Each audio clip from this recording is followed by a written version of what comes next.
Bom Deus, agradecemos-te esse novo dia de vida e também, ó Deus, mais esta oportunidade de estarmos uns com os outros, desfrutando da comunhão e em contato com a Tua Palavra que nos ensina, que nos orienta, que nos aconselha, que nesta manhã ela encontre boa acolhida nos nossos corações, especialmente ao apreciarmos um assunto tão difícil e tem trazido a Deus tanta tristeza, algo que tem aumentado nos nossos dias. Nós te louvamos, ó Deus, pela oportunidade de sermos ensinados pela sabedoria que vem do Senhor. Obrigado, Deus, pela vida de cada um aqui. Entregamos esse tempo nas tuas mãos, em nome de Jesus. Amém. Muito bem, esse não é um dos assuntos mais saborosos, né, para a gente considerar, mas nós precisamos considerar, como igreja, a questão do suicídio exige que nós, cristãos, tenhamos uma opinião, tenhamos uma posição e saibamos como responder a esses questionamentos nos nossos dias e também como ajudar aqueles que estão lidando com essa questão. Bem, atualmente o suicídio tem sido noticiado pelos jornais quase que diariamente. Aumentou muito durante a pandemia, especialmente entre os jovens. Mas embora o seu crescimento esteja acontecendo com maior frequência, principalmente entre os adolescentes, é um assunto pouco discutido, especialmente no meio cristão. Você se lembra de uma última conversa em que você parou com algum irmão ou irmã para conversar sobre suicídio ou ideação suicídia? Estudos apontam que no Brasil, para cada pessoa que tira a própria vida, há 20 pessoas que já pensaram nisso. 17% da população brasileira já pensou em suicídio. A cada 45 minutos, alguém comete suicídio, sendo a segunda maior causa de morte entre jovens de 15 a 29 anos, sendo que 9 em cada 10 mortes podem ser evitadas. Não tenho dúvidas de que este é um assunto complexo que não deve ser encarado e tratado de maneira simplista, né, sem responsabilidade. Mas, como eu disse, a Igreja do Senhor Jesus Cristo precisa estar preparada para lidar com este assunto, especialmente com a prevenção do suicídio.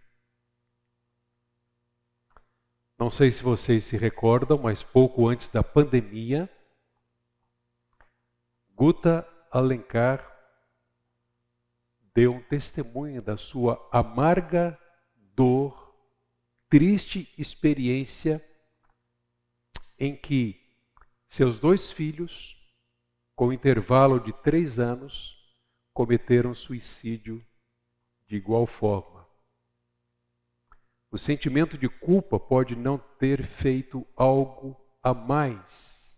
Por não ter feito algo a mais, é o primeiro que vem à mente de uma mãe nessas circunstâncias. Imaginem a dor, o sofrimento por perder os 2 filhos, intervalo de 3 anos entre cada ato suicida.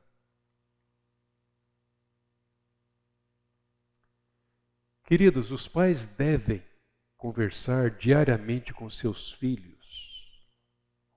E eles não precisam agendar essa conversa. Porque o valor dessa conversa será muito maior se de fato a conversa dos pais com os filhos for natural, for cotidiana, for espontânea, nas várias situações da vida. Os pais precisam conversar, sobretudo, sobre Deus com seus filhos. Eles não precisam abrir a Bíblia. Não se trata apenas de uma conversa sobre Deus no momento devocional, ou durante algum estudo ou palestra. Eles precisam conversar com Deus sobre as questões da vida, sobre a natureza, sobre os seus questionamentos, sobre a homoafetividade, a bissexualidade. Os filhos trazem essas questões e os pais têm muitas oportunidades provocadas pelos próprios filhos para uma conversa natural do dia a dia, ombro a ombro. Filho, me diga o que está acontecendo. Deixa eu te ouvir. Enquanto os filhos abrem o coração para dispor as suas dificuldades e lutas, os bullying que estão sofrendo, os pais estão sempre apontando para Deus. Como é que Deus criou o sexo? Como é que Deus fez o menino, a menina, seu propósito criador? Como é que Ele pode lidar com as dificuldades e conflitos? Afinal, conflitos fazem parte da natureza humana, do coração humano. Os pais precisam conversar com seus filhos naturalmente sobre Deus. Aliás, foi lançado recentemente pelo Nutra esta excelente ferramenta para vocês, pais. Conversas de pais com seus filhos, impacto e influência. Vale a pena, já está disponível, chegou lá na nossa livraria esta semana, ok? Eu vou deixar aqui, depois vocês podem dar uma olhadinha.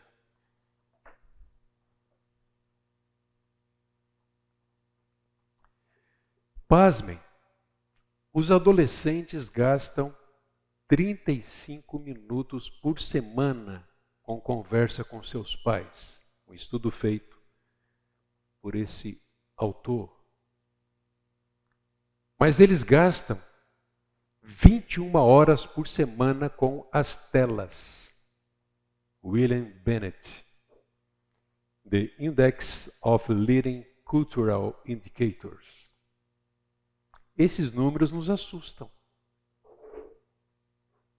Não simplesmente porque os filhos estão muito expostos 21 horas por semana com as redes, as telas, mas porque há apenas 35 minutos de conversa entre pais e filhos durante a semana. Como é que os pais podem influenciar sobre Deus, os seus filhos, se não há conversa?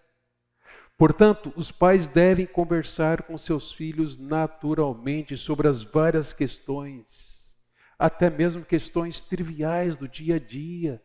Numa brincadeira ou outra, eles precisam conversar com seus filhos. Se eles não o fizerem, outros vão fazer isso.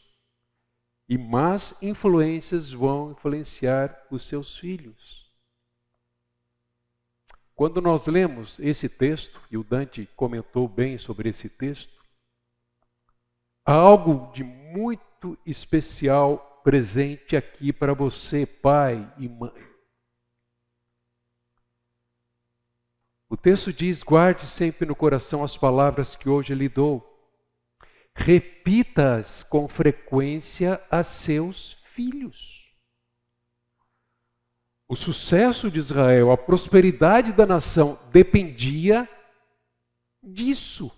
Se eles não levassem a sério, se eles não repetissem os estatutos do Senhor, sobretudo o amar a Deus sobre todas as coisas, adorar unicamente ao Senhor, eles estariam sujeitos ao fracasso. Pais, vejam a importância disso. Repita-as com frequência a seus filhos, converse a respeito delas quando estiver em casa e quando estiver caminhando, quando se deitar e quando se levantar. Quando vocês têm conversado com seus filhos? Ou não têm conversado com seus filhos? Percebem? De manhã, à tarde, à noite. O que o texto está nos encorajando aqui é que, de fato, uma vida comum do lar deve envolver conversas de pais com seus filhos sobre Deus. Os adolescentes estão gastando muito tempo em frente às telas, mas o pior problema é que os pais estão conversando muito pouco com seus filhos e ele com seus pais. Especialmente pais cristãos precisam conversar sobre Deus. Paulo fez um alerta aos coríntios. Ele disse: não se deixe enganar pelos que dizem essas coisas, pois as más companhias corrompem o bom caráter. Essa é a nova versão transformadora que usa o termo caráter aqui. A grande e maior questão pela qual os pais devem conversar com seus filhos é que o coração de um filho, o coração do ser humano, nasce idólatra. Os filhos vão buscar satisfazer os seus desejos, custe o que custar, à sua maneira. Se eles não estiverem sujeitos a Cristo, eles vão estar sujeitos aos seus próprios desejos, interesses. Notem, pais, que o seu filho não precisa estar inclinado à idolatria das drogas, a certos os prazeres pecaminosos. Basta um desejo legítimo por algo que é bom, de uma forma intensa, tão intensa que esse desejo é um desejo maior do que o desejo de agradar a Deus. Eis aí um idólatra. Essa idolatria acontece no coração do seu filho, assim como acontece no seu. A idolatria é um dos assuntos mais tratados nas Escrituras, e não é por acaso. O nosso Deus sabe muito bem que nós somos idólatras, que nossos filhos são idólatras, e os pais precisam estar atentos a isso. Voltando a esse texto, e eu usei esse texto naquela aula sobre crise de sexualidade. O Dante também fez referência a esse texto, no sentido de que é a mente dos nossos filhos que o diabo procura atacar, atingir. E há muitas estratégias hoje em dia exatamente para fazer a cabeça dos filhos, dos jovens, dos adolescentes. Mas vejam que a questão principal aqui nesse texto é que há uma troca. Em lugar de Deus, coisas que foram criadas. A glória de Deus foi trocada pela satisfação por coisas que foram criadas. E nesse contexto, a idolatria que está presente aqui no texto, ela leva o ser humano a trocar a verdade pela mentira. Por isso que tantas vozes estão alcançando êxito. Aquilo que antes era um absurdo, hoje é aceito. Por quê? Porque a verdade está sendo trocada pela mentira. Estão dizendo isto, estão dizendo aquilo, estão insinuando isto. Mas há uma verdade absoluta. Deus fez tudo com propósito. Então vejam só, os pensamentos, depois a troca da adoração e serviço a Deus por coisas, motivações. A troca por obediência pela desobediência ou pela iniquidade, comportamento. O que nós vemos?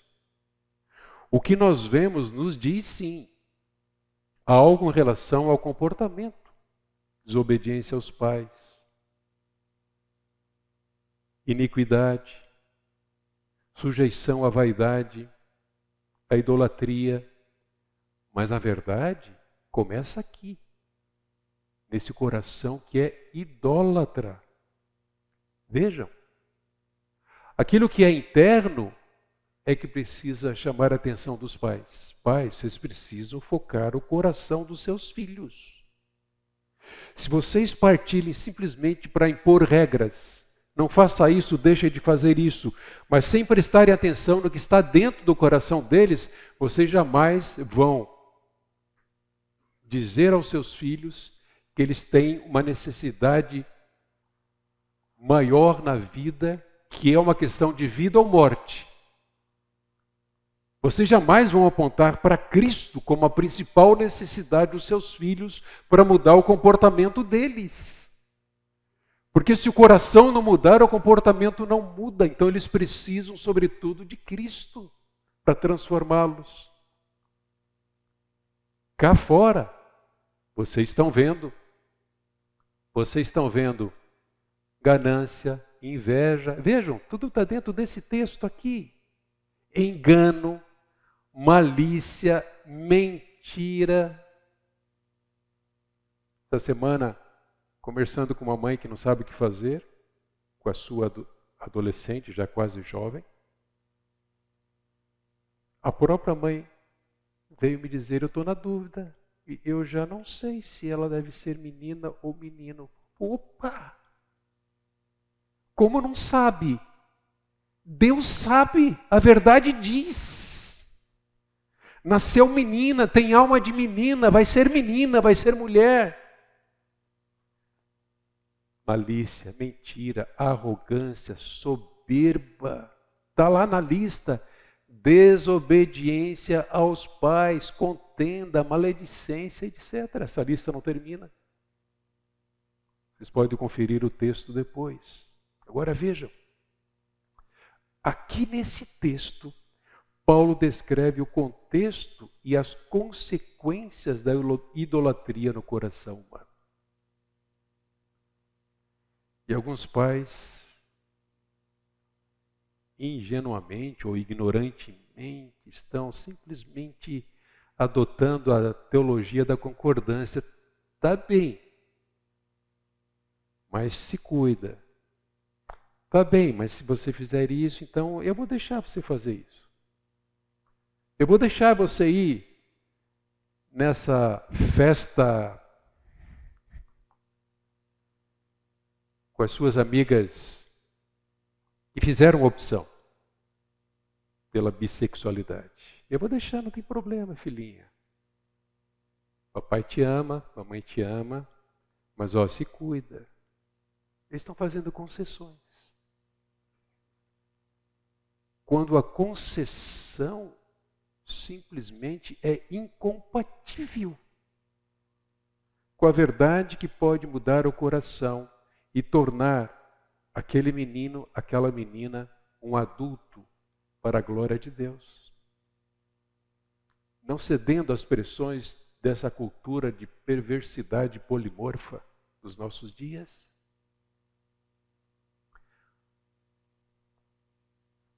Vamos lá.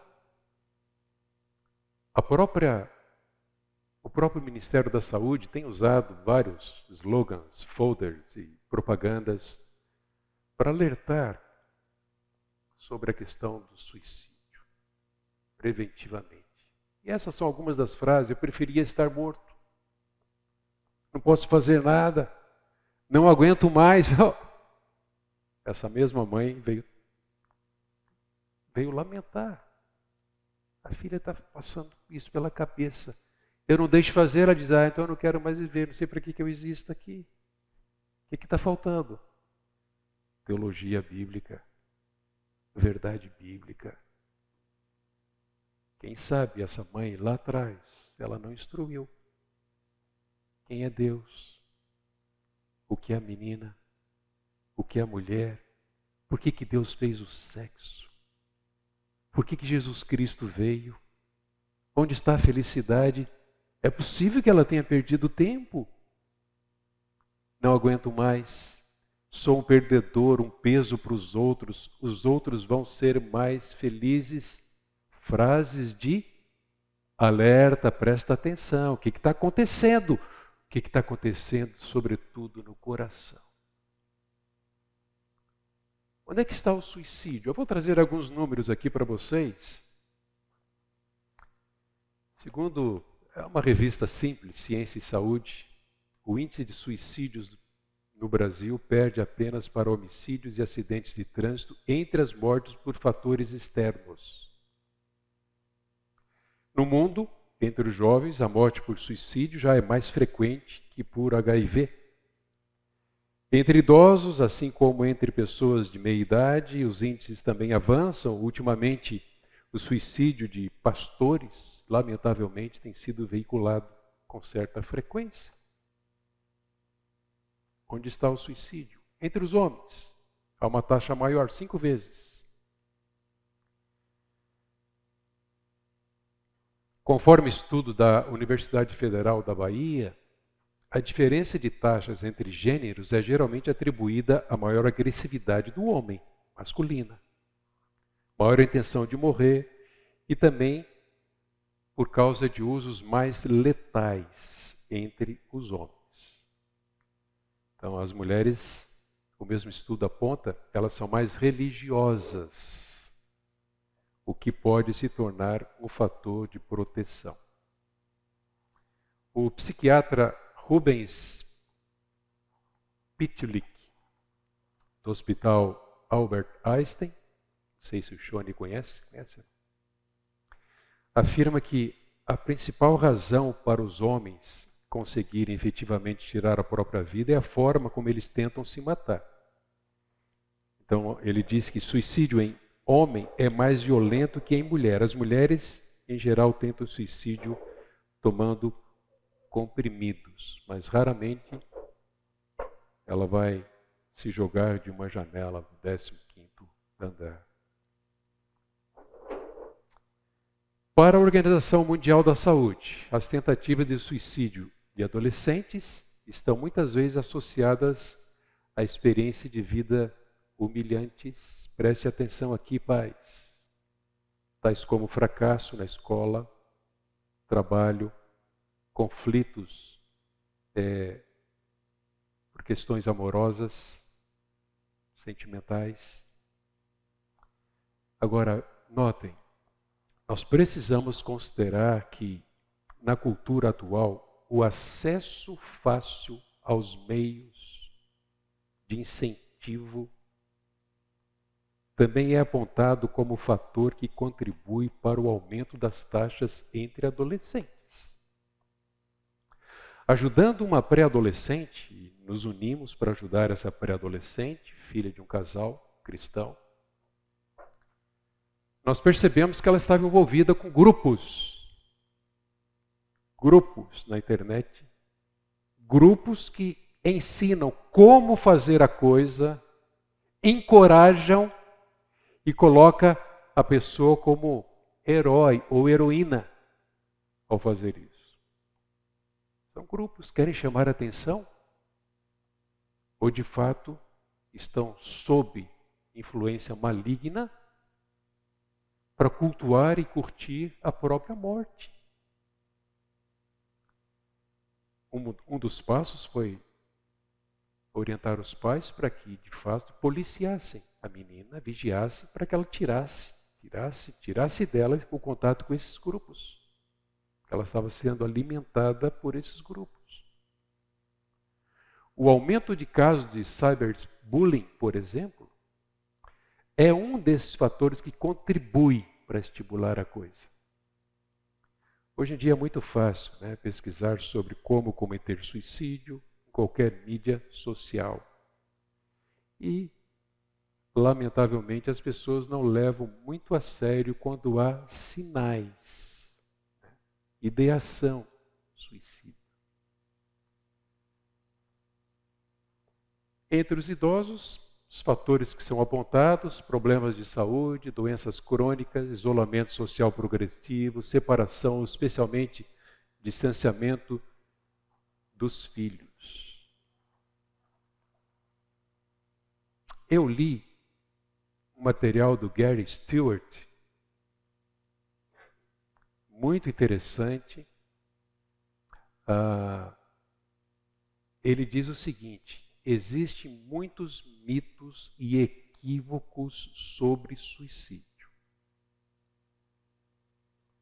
A aceitação de qualquer um desses mitos pode ser muito prejudicial às tentativas para identificar e ajudar aqueles que são suicidas em potencial. Então é melhor pecar por excesso de cuidado do que brincar com a coisa.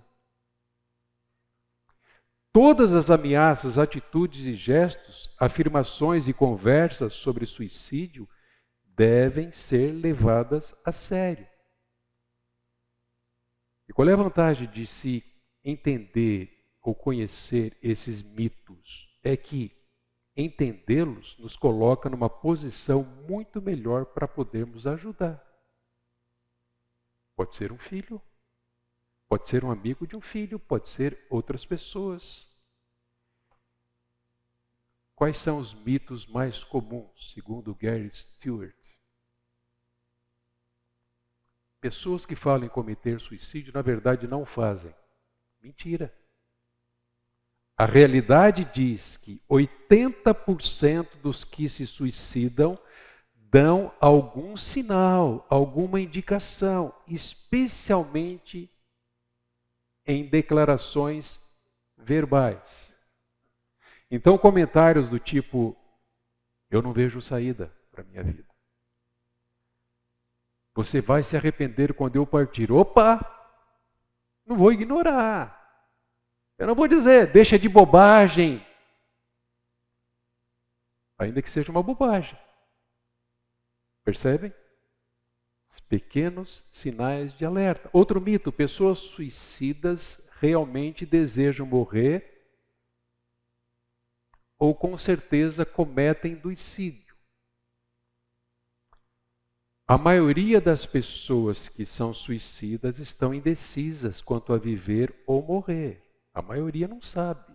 Ela está jogando com a morte. Mas ela está deixando para outras pessoas salvá-las.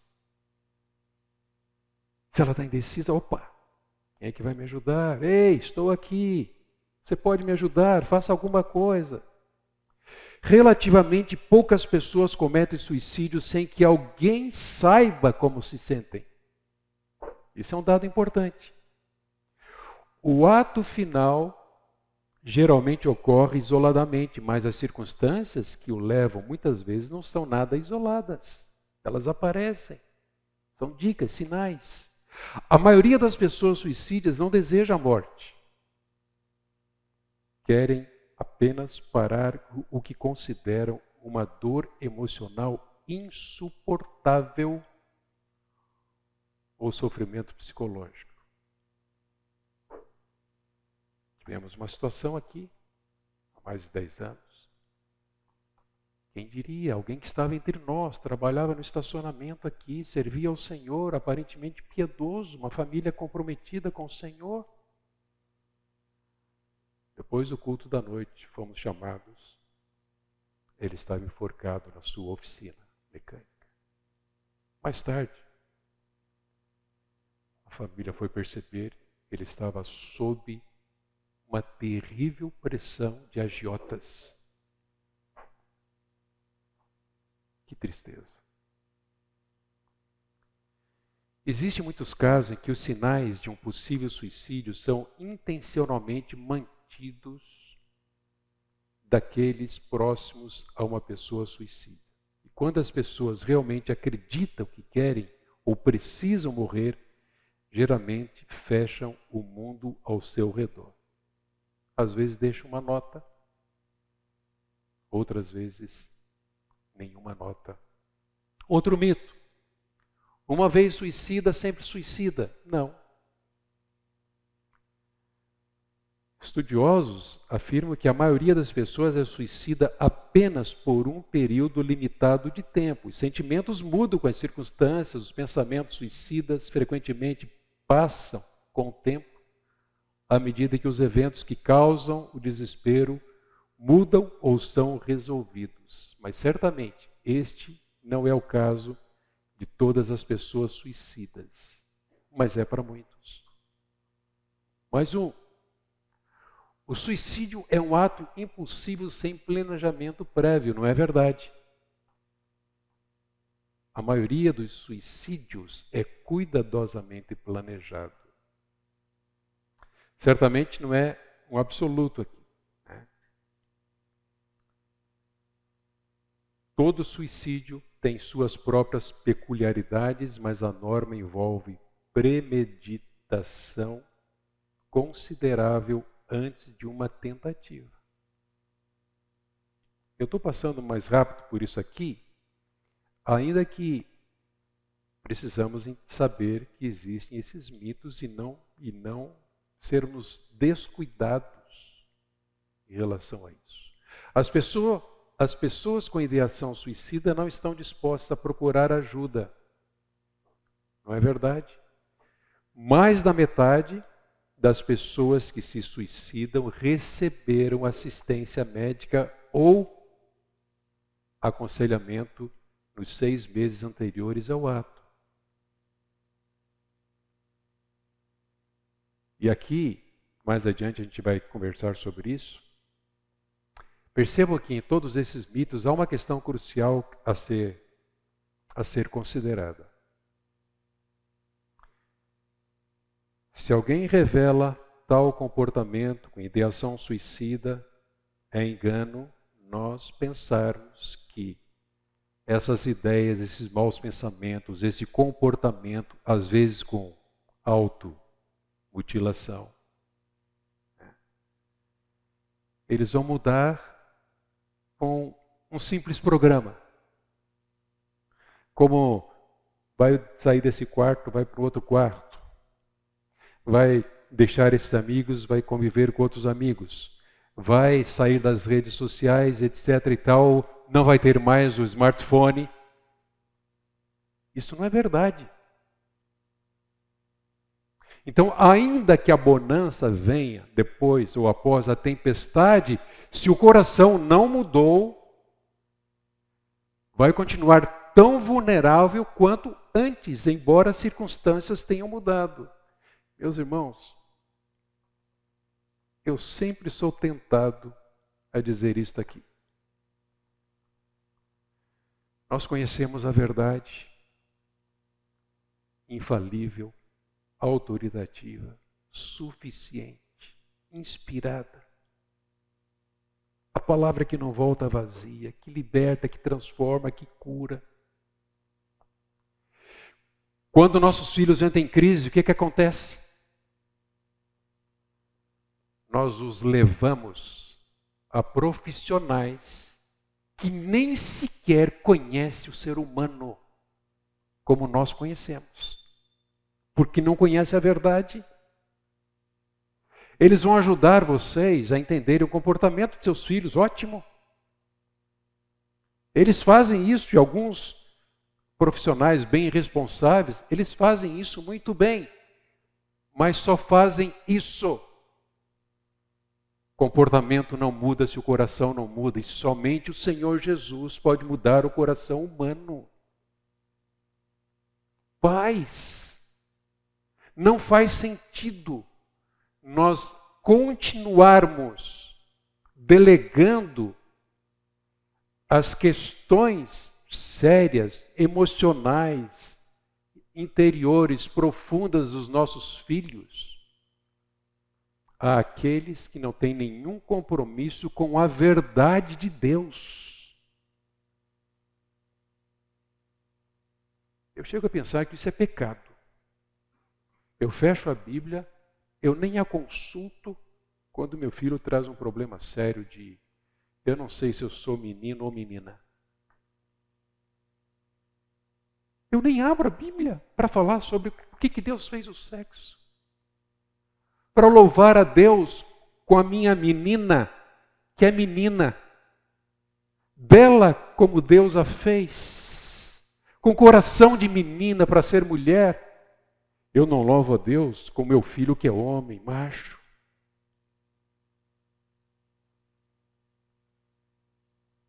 Eu não louvo a Deus pelo privilégio de ser instrumento dele para desenvolver a virilidade do menino, para que ele seja viril, homem. Aliás, lá no Oriente, o país sem nenhum compromisso com o Evangelho, a verdade bíblica, está desenvolvendo programas para desenvolver meninos homens. China. Vocês percebem a importância disso, pais? Os sinais de melhoria indicam que o risco de suicídio acabou. Não. A maioria dos suicídios ocorre nos primeiros meses após o início da melhora e muitas vezes no meio da crise o indivíduo não tem energia emocional para realizar o ato. No entanto, uma vez que houve alguma melhora, o indivíduo pode tentar ou cometer suicídio para evitar voltar a ficar tão para baixo de novo ou passar pela experiência novamente. As mulheres apenas ameaçam, mas os homens o executam, realizam.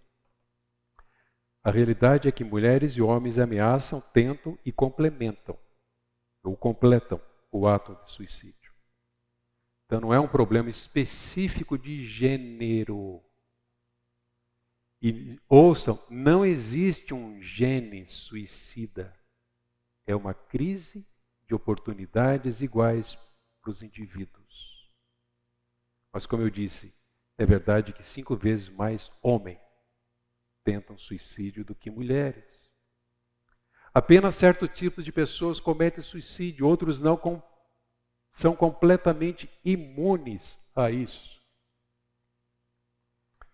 Sob circunstâncias extremamente difíceis, adversas, árduas, trágicas, ou uma combinação dessas circunstâncias, qualquer pessoa é suscetível ao suicídio. Assim é o homem sem Deus.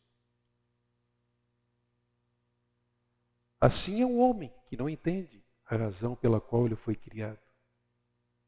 Assim é o homem que não entende que o seu maior prazer é glorificar a Deus e gozá-lo para sempre. Assim é o homem, morto nos seus delitos e pecados. Tirar a vida é apenas uma expressão que envolve a decisão de alguém que de fato não encontrou o verdadeiro sentido da vida. Deixa eu só concluir aqui. Perguntar diretamente a uma pessoa se ela está pensando em suicídio incentivará o suicídio. Não é verdade. Perguntar diretamente a uma pessoa sobre uma intenção ou ideação suicida geralmente vai aliviar a ansiedade da pessoa sobre seus sentimentos e pode, sem dúvida, abrir a porta ou agir como impedimento a um comportamento suicida. Muito bem. Gente, é importante nós estarmos também cientes das sugestões verbais e não verbais da pessoa que tem algum pensamento suicida. Então vejam algumas. A tentativa, obviamente, é a mais clara, né? Porque é o pedido mais claro e dramático de ajuda. Quem tentou precisa de ajuda e apoio imediatos. Existem órgãos, inclusive, né? É só discar o número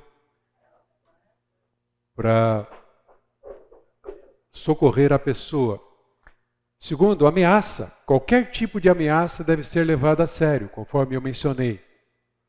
Segundo os especialistas, a maioria das pessoas que falam sobre suicídio tentam o suicídio. Olha só, a maioria que fala tenta. Outro sinal é alguma dica. Algumas pessoas que têm ideação suicida não são claras para comunicar suas intenções. Elas podem fazer declarações como: você ficaria melhor sem mim, a vida perdeu significado para mim, não sei por que eu existo, por que eu estou aqui. Pode estender, ninguém me ama, ninguém me ouve, ninguém me quer. Atividade suicida. Existem muitos tipos de atividades suicidas. Garantir que todas as contas sejam pagas, fazer um testamento, fazer arranjos como se a pessoa estivesse fazendo uma longa viagem, poderiam ser pistas. Mas é importante, no entanto, não analisar a atividade de todas as pessoas suspeitando de qualquer coisa. Há pessoas que são muito bem organizadas, planejadas, né? Fazer um seguro de vida não significa... Então é preciso cuidar. Opa, não fica estressado com isso. Então, olha aí. Sintomas. Uma doença longa e grave pode levar a pessoa ao ponto de desespero, especialmente se a dor for terminal.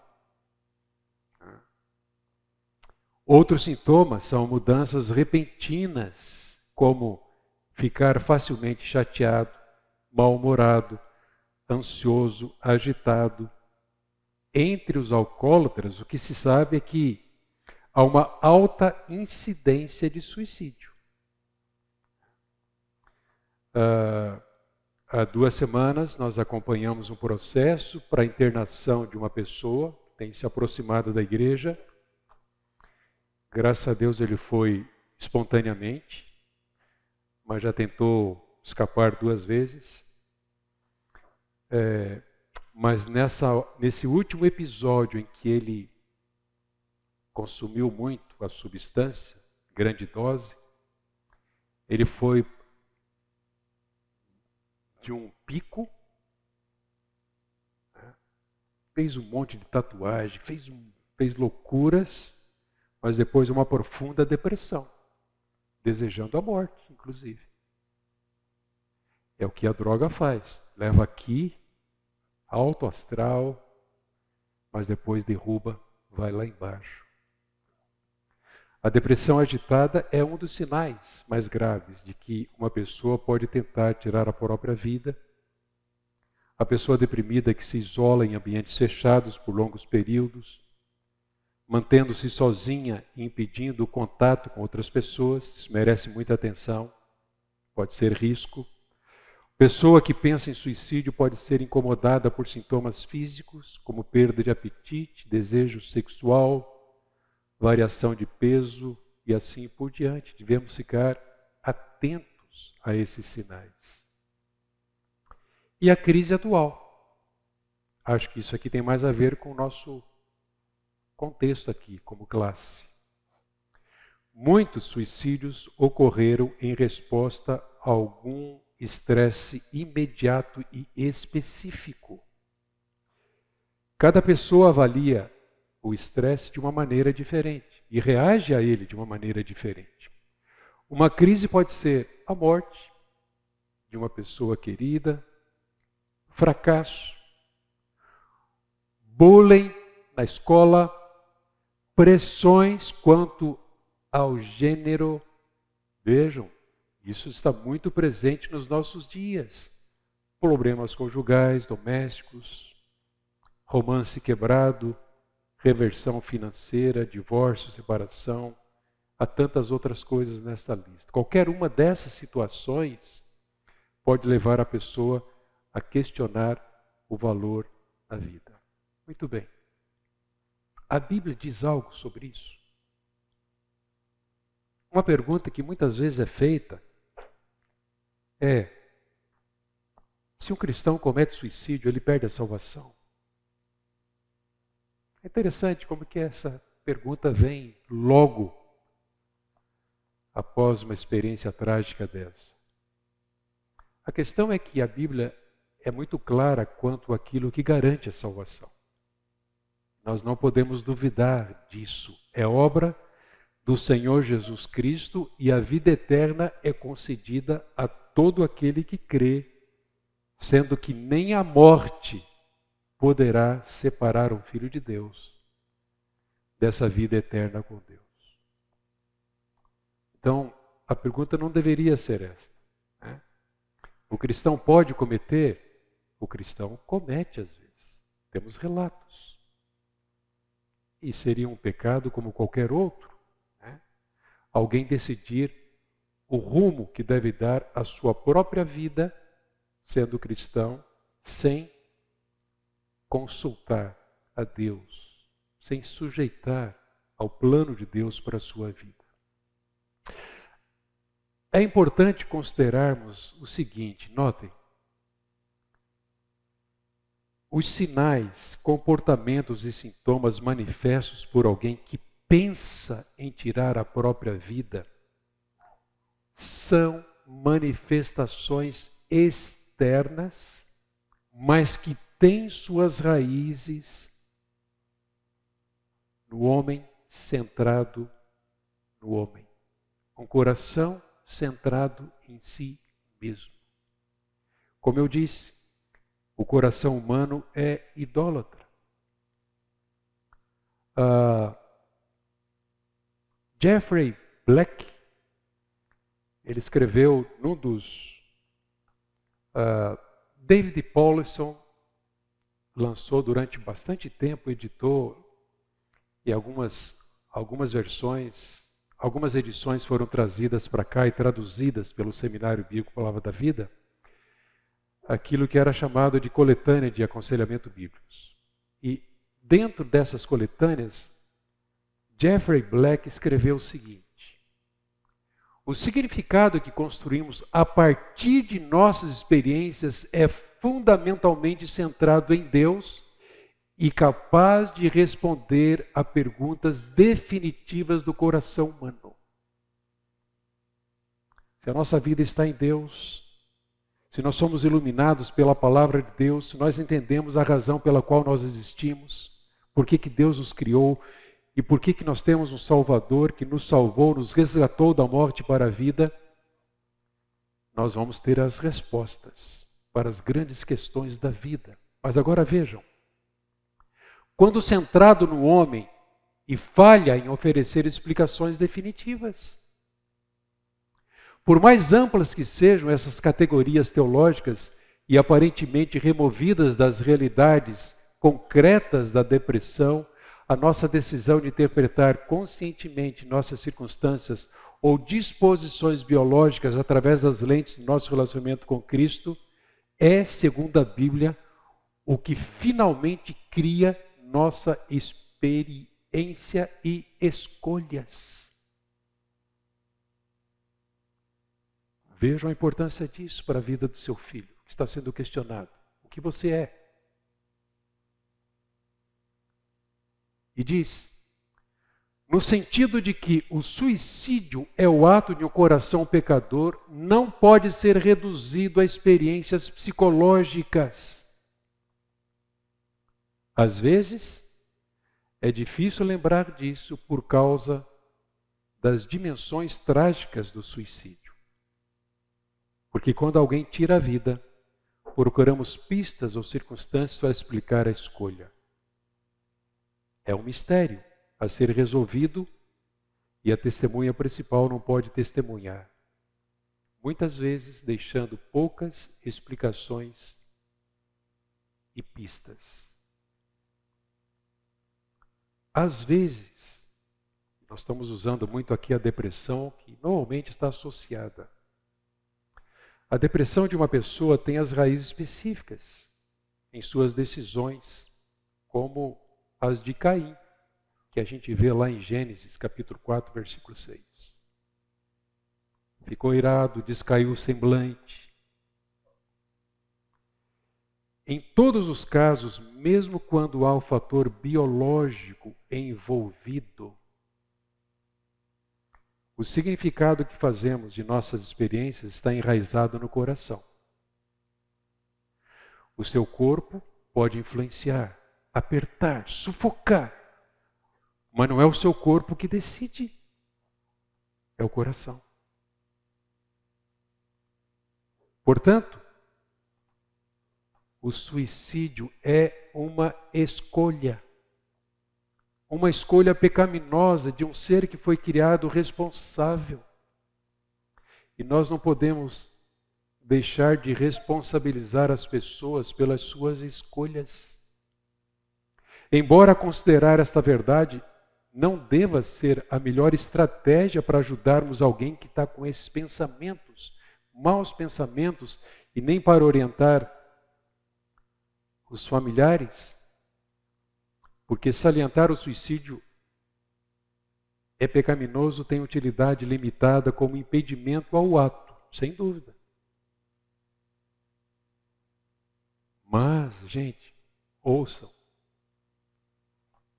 Como forma de explorar a visão de mundo do suicídio, falar sobre suicídio como pecado é extremamente importante. Pais, não deixem de chamar, ou considerar, ou tratar como pecado o que Deus considera pecado. As escolhas dos seus filhos, o que eles pensam em fazer, o que eles estão planejando em qualquer área. Não tirem a autoridade das Escrituras. Se ela diz que é pecado, o melhor auxílio, a melhor ajuda de vocês, que vocês possam dar aos seus filhos, é tratar de igual forma. Porque se vocês não tratar pecado como pecado no comportamento dos seus filhos, vocês não vão levá-los à percepção, à compreensão da necessidade maior que eles têm de um libertador. E o único libertador é o Senhor Jesus Cristo. Não é você, não sou eu, não é a igreja, é o Senhor Jesus Cristo. Então, nós devemos sempre considerar as pessoas em relação a Deus e ao sofrimento, dentro do propósito divino para o ser humano. Qual é o propósito de Deus para o sofrimento?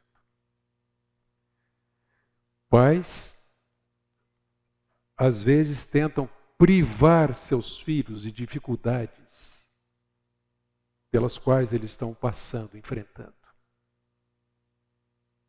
Claro que nós queremos dar o conforto, se possível, poupá-los, mas pais, nós não podemos fazer de conta que a dor, que o sofrimento, privações e limitações não devem fazer parte da vida ou da família cristã.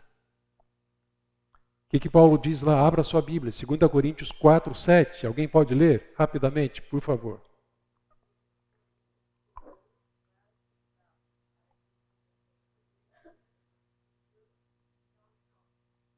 Ele está nos descrevendo aqui como cristãos, como vasos de barro, ou seja, pessoas comuns, frágeis, vulneráveis, ainda pecadoras, mas úteis e valiosos. Por quê?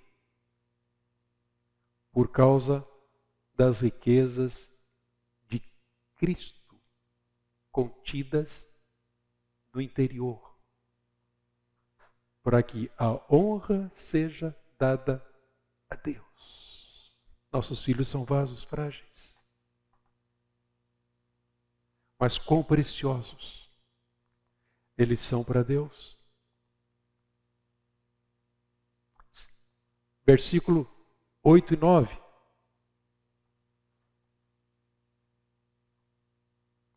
Segunda Coríntios 4, 8 e 9. Quem pode ler?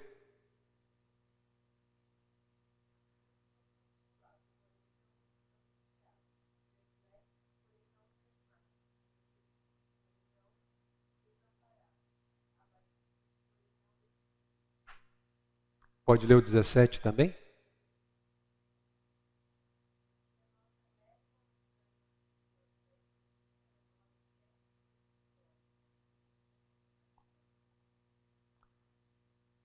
Paulo está nos ensinando aqui é que nesta vida nós passamos por várias aflições, angústias, limitações. Paulo as considera leves, momentâneas, passageiras, vão passar, mas elas trazem um propósito. E o propósito é o crescimento. Então eu não posso privar o meu filho da dor, da privação, das dificuldades. Eu lembro de algumas situações, quando os filhos ainda eram pequenos, seja aqui, seja lá em Portugal, não podíamos fazer algumas coisas, porque não dava. Mas podemos ensiná-los a valorizar algo mais importante: o contentamento com gratidão, a aceitação de que Deus está no controle. Ele sabe o que é melhor, Ele pode conceder, mas quando Ele não dá, Ele tem um propósito, Ele pensa em algo muito melhor. 10-12, no mesmo capítulo.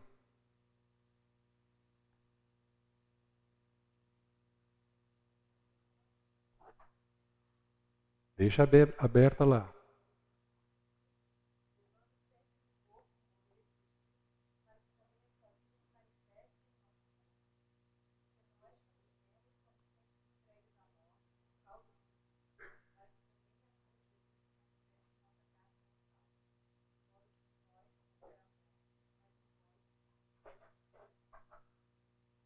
Mesmo com dificuldades, por maiores que elas sejam, a vida de um filho de Deus é vivida com um propósito. Há crescimento em meio ao sofrimento. Filho, estamos passando por essa dificuldade, vamos orar juntos. Vamos apreciar as promessas de Deus, o que Ele nos oferece, o que Ele pode fazer. Há crescimento em meio ao sofrimento. E Paulo reconhece esse fruto através do seu próprio sofrimento. Versículo 16.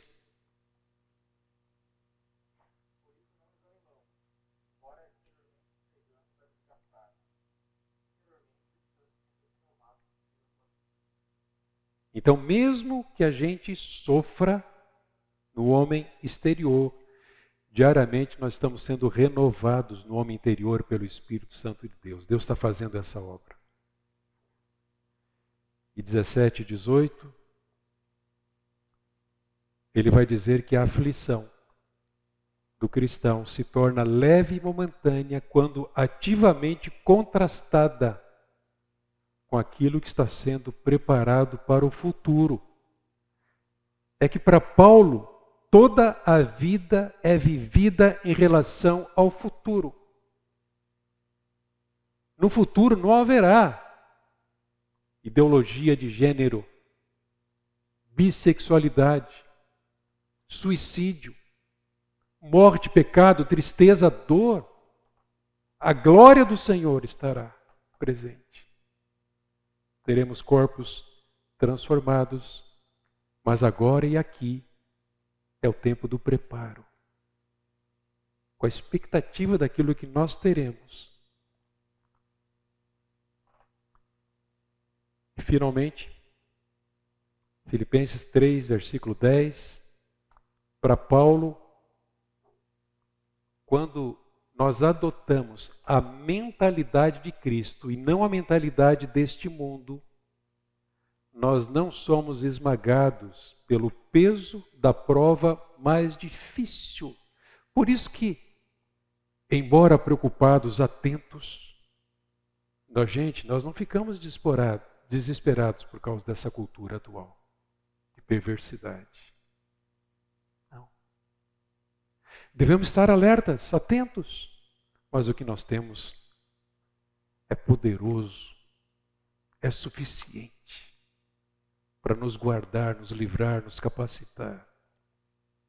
Ele não se desespera por causa da confusão e nem se sente abandonado por causa da perseguição. Então vejam, embora o suicídio seja um ato profundamente trágico, em última análise, é uma expressão egocêntrica. Eu quero porque quero o que quero e quando eu quero, ninguém vai me pedir. Não é assim que alguns filhos fazem para conseguir alguma coisa? Ah, se você não me der, não faço isso, não faço aquilo, fico de mal. Eu quero porque quero o que quero. Isso revela um coração idólatra, egoísta, centrado em si mesmo. E esse tipo de egocentrismo é contrário à nossa condição de criaturas responsáveis perante o nosso Criador.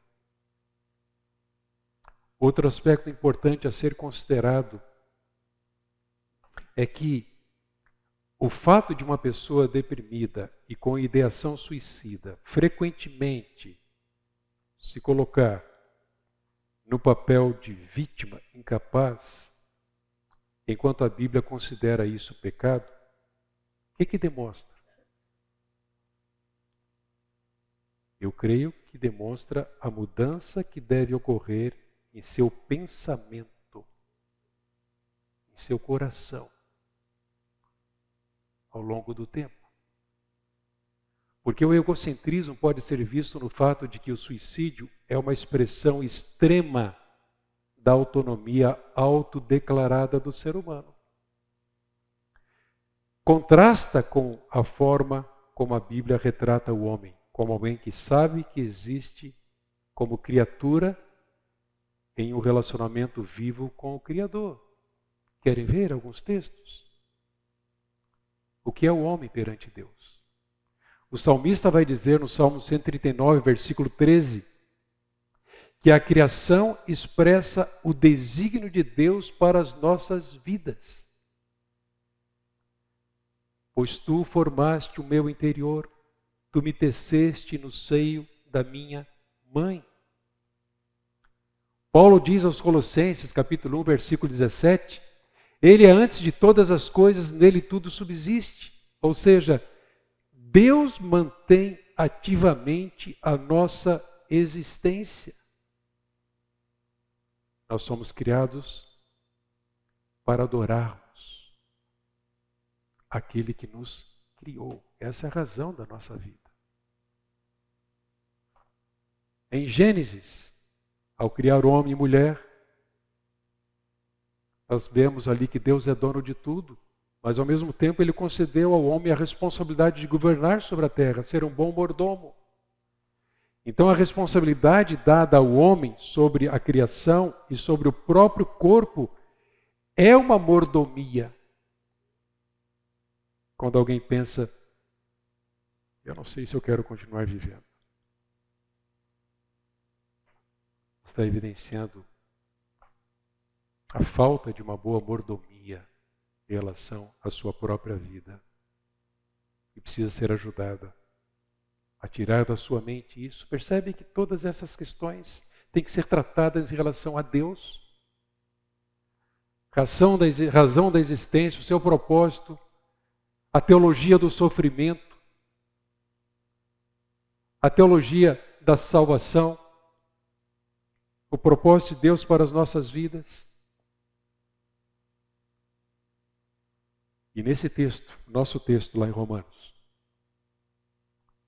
mais uma vez, recapitulando aqui, Paulo diz assim no verso 18 do capítulo 1, a ira de Deus se revela do céu contra toda impiedade e perversão dos homens que detêm a verdade pela injustiça. Porquanto, o que de Deus se pode conhecer é manifesto entre eles, porque Deus lhes manifestou. Porque os atributos invisíveis de Deus, assim como o seu eterno poder, como também a sua própria divindade, claramente se reconhecem desde o princípio do mundo, sendo percebidos por meio das coisas que foram criadas. Tais homens são, por isso, indesculpáveis. Paulo descreve aqui a revelação geral de Deus. E a revelação geral, além de revelar a existência e os atributos de Deus, também testemunha seus justos decretos morais. No verso 32, vocês podem conferir, ele vai dizer: embora eles conheçam os justos decretos de Deus, que aqueles que fazem tais coisas merecem a morte, eles as fazem, as praticam. Somente Deus define os limites da vida do homem.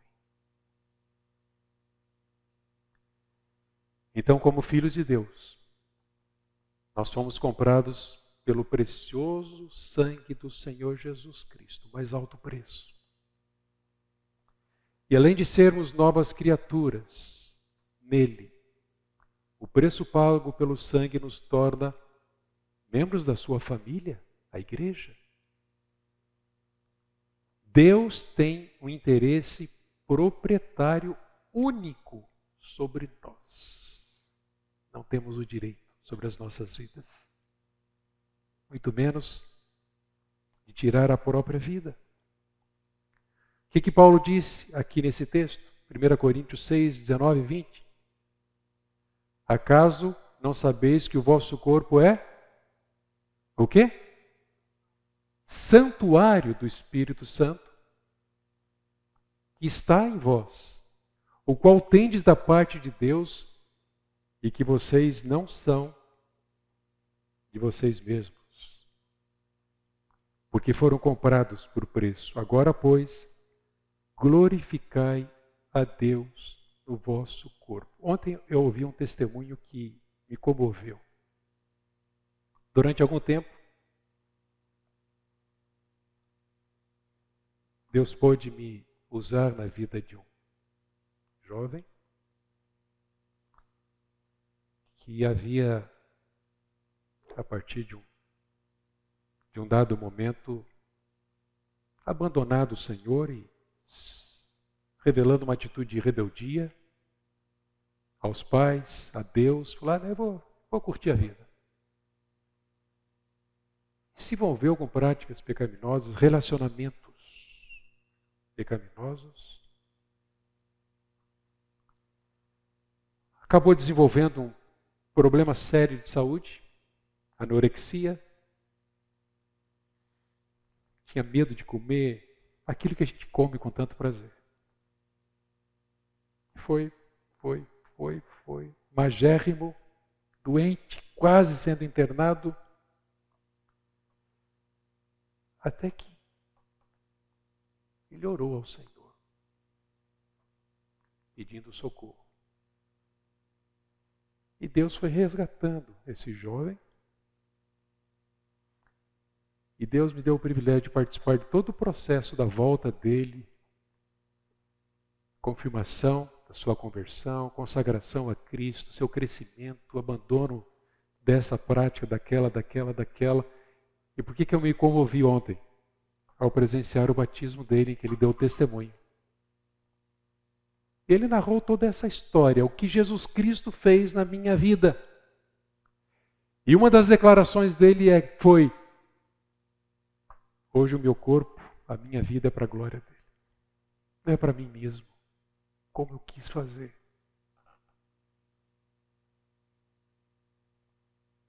Será que como igreja nós estamos preparados para ajudar essas pessoas? É por essa causa que precisamos destruir a noção de que alguém que pensa em tirar a própria vida é uma vítima triste, ferida, enfraquecida pela vida, e que suicídio é uma expressão um tanto enobrecida de sua fragilidade e do fracasso de Deus em resgatá-lo. Que mentira! Finalmente eu quero passar para vocês, pais, algumas diretrizes para aconselhar filhos com pensamentos suicidas. A primeira: entre no mundo do seu filho. Mostre um cuidado especial quanto aos fatores estressores que alimentam o pensamento suicida. pais, o risco de suicídio exige que você amplifique suas habilidades e relacionamento, mexa na sua agenda, no seu programa, tenha tempo para conversar com seus filhos, provoque, cutuque, mexa com ele para que ele abra o coração. E ali estão as questões importantes que precisam ser trabalhadas. Valorize e desenvolva uma atitude carinhosa. Segundo, se ele ou ela não falou sobre isso, mas você tem alguma suspeita, opa! Queira Deus que nenhum de vocês esteja passando por essa experiência, mas é provável que você saiba de alguém, como alguém veio conversar comigo no intervalo, que sabe de alguém que está passando por essa experiência, questionando algumas coisas. O que fazer? Aborde, não tenha medo. Abra o jogo. Rejeite o mito de que falar sobre o assunto pode induzir a pessoa ao suicídio. A pessoa que manifesta sinais provavelmente já pensou sim em algum momento. A gravidade do problema supera qualquer risco potencial. Então, perguntas do tipo: você já pensou em suicídio? Se sim, você vai saber o que conversar a partir daí. Mas por quê? Explica. Quando? Onde foi? Em que circunstância? Perguntas abertas para que as respostas sejam abertas e não fechadas, como sim e não somente. Quantas vezes? Quando foi a última vez? Está pensando nisso agora? Como é que você faria isso? Qual é seu plano? Nós vamos nas dicas diretrizes seguintes entender o que fazer nesse caso. Trabalhe duro é o investimento enquanto seu filho está em casa. Se ele não saiu ainda, continue investindo. Trabalhe duro para entender as expressões circunstanciais, bem como o que está lá dentro, quais são as suas crenças. O que ele pensa sobre Deus, você sabe? Sobre a morte, sobre o futuro. Você sabe o que o seu filho ou sua filha conhece, entende sobre essas questões? Ouçam, pessoas suicidas operam com uma lógica interna, por mais distorcida que possa parecer para você. Embora geralmente envolva algo do tipo: a vida não vale a pena, não mereço viver, ninguém me ama, ninguém me quer, não existe uma causa única. Por exemplo, nem toda pessoa suicida é deprimida. Então conheça, aproxime-se, abrace, pergunte, incentive a falar livremente, especialmente sobre seus pensamentos aparentemente irracionais ou irresponsáveis.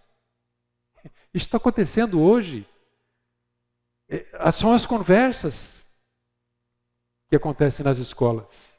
Coisas irresponsáveis. Se fala tanto sobre coisas bonitinhas, né? Embora perversas, mas não se fala nada sobre consequências. Há consequências da bissexualidade, do transgênero, consequências. Não se fala sobre isso, porque não é agradável.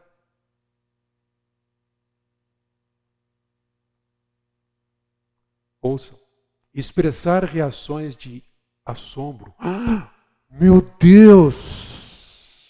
O que está acontecendo? O que você pensa que está fazendo? Ou expressões pejorativas. Você não está pensando em fazer algo tão estúpido.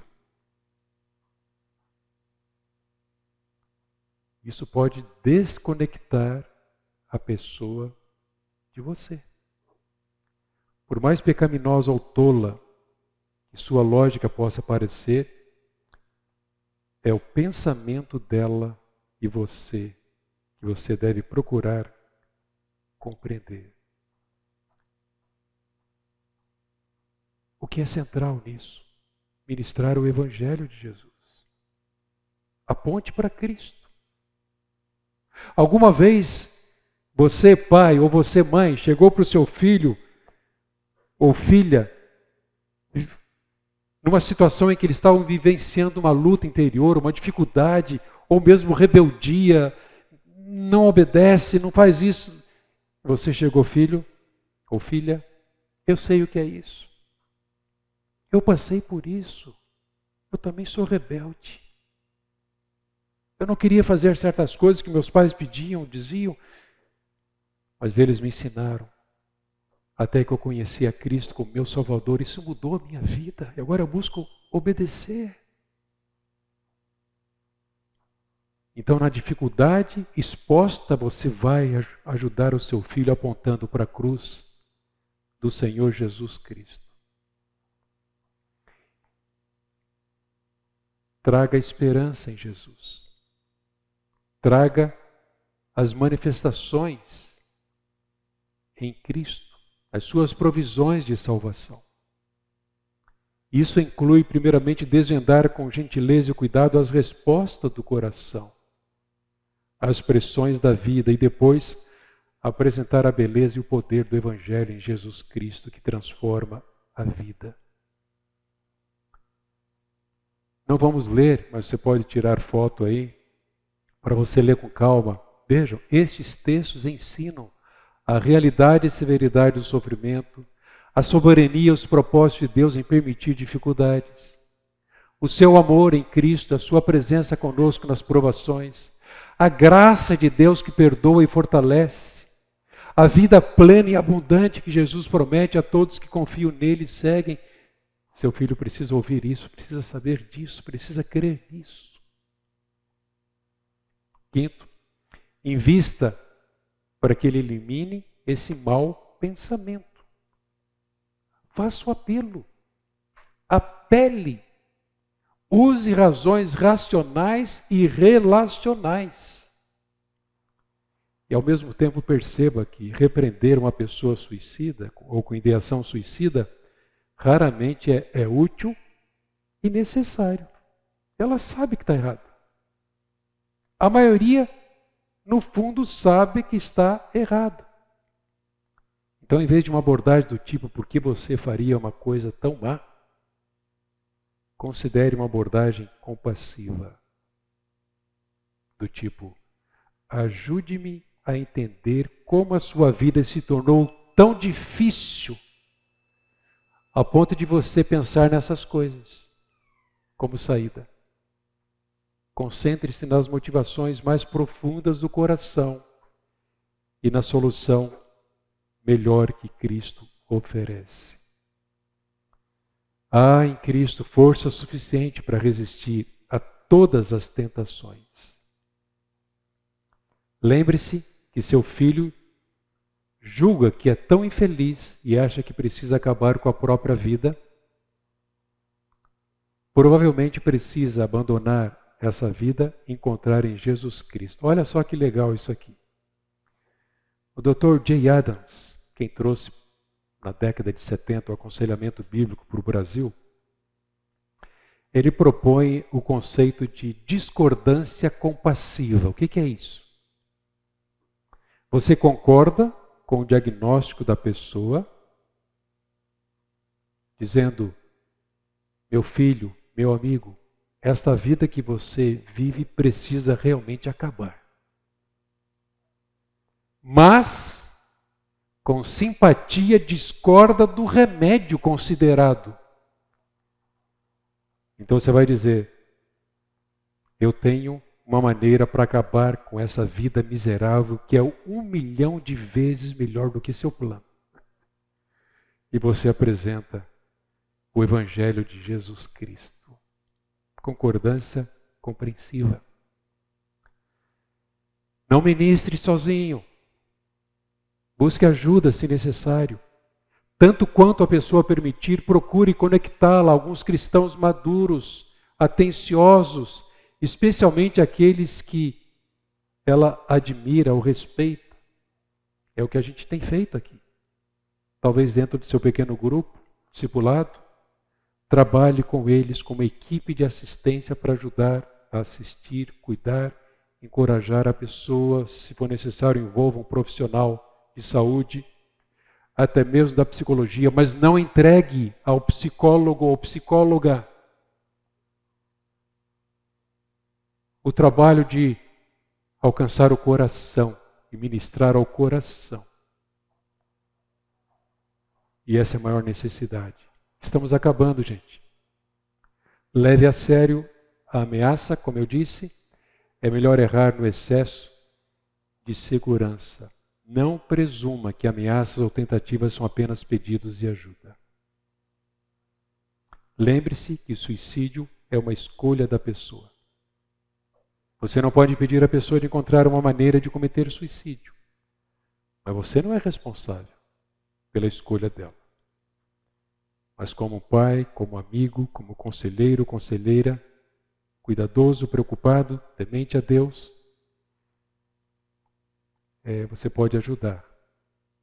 Mas não seja propenso à mentira de achar que você é o culpado. E considere sempre a verdade bíblica. Eu vou projetar aqui para vocês tirarem a foto. Eu lamento que o tempo acabou, exatamente me privando de conversarmos sobre isso aqui. Se é a mente, o coração do seu filho que precisa mudar para que não se alimente de maus pensamentos, como a ideação suicida, a esperança está aqui, gente. A verdade bíblica salva. A verdade bíblica liberta do pecado, de Satanás.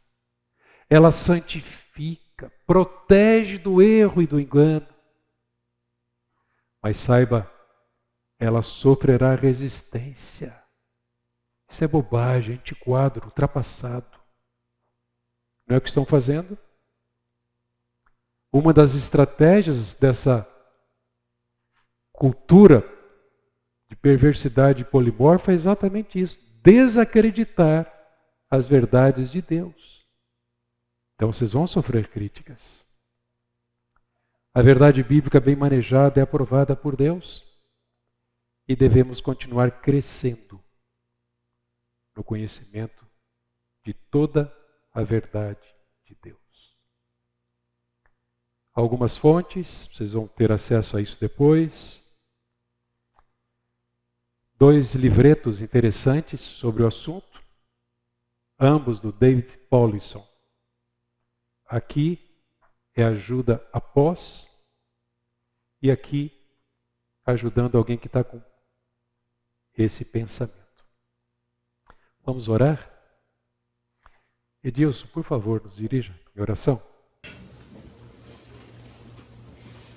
Pai querido, muito obrigado ao Senhor, porque o Senhor tem nos dado Osvaldo para nos trazer essa palavra, e porque a Tua palavra, Senhor Deus, ela é completa, ela traz até nós a orientação e o caminho para que nós orientemos os nossos filhos, Senhor Deus. Ó Pai querido, nos capacita e capacita cada um dos pais que está aqui, ó Senhor, para estarem levando a verdade expressa na Tua palavra aos seus filhos, ó Senhor. Que não haja espaço, ó Pai, para que o diabo possa entrar em alguma brecha, Senhor, no relacionamento, e levar os seus filhos, ó Senhor, a esta terrível e fatal mentira, ó Senhor, que isso não venha entrar nos seus corações, mas que nós possamos, ó Pai, os pais aqui possam estar atentos, entrando no mundo dos seus filhos. Amém, Senhor. Chegando até ao centro do seu pensamento, do seu coração, e podendo colocar, ó Pai, a verdade, e assim, ó Senhor Deus, que eles possam ser libertos de qualquer ideação suicida. Amém. Nós te louvamos, ó Pai, pelo teu cuidado, pois vemos, ó Pai, na tua palavra, que o Senhor se preocupa com cada detalhe das nossas vidas e dos nossos filhos. Nós te louvamos e agradecemos, ó Senhor, que o Senhor nos trouxe a Tua verdade e que nós possamos, ó Pai, propagá-la. Nós oramos agradecidos, ó Senhor, em nome de Jesus. Amém. Amém. Além do Ministério de Educação de Filhos, Nós temos na igreja uma equipe de 30 conselheiros e conselheiras para ajudá-los caso queiram alguma ajuda, orientação sobre problemas com seus filhos ou outros problemas, tá bom?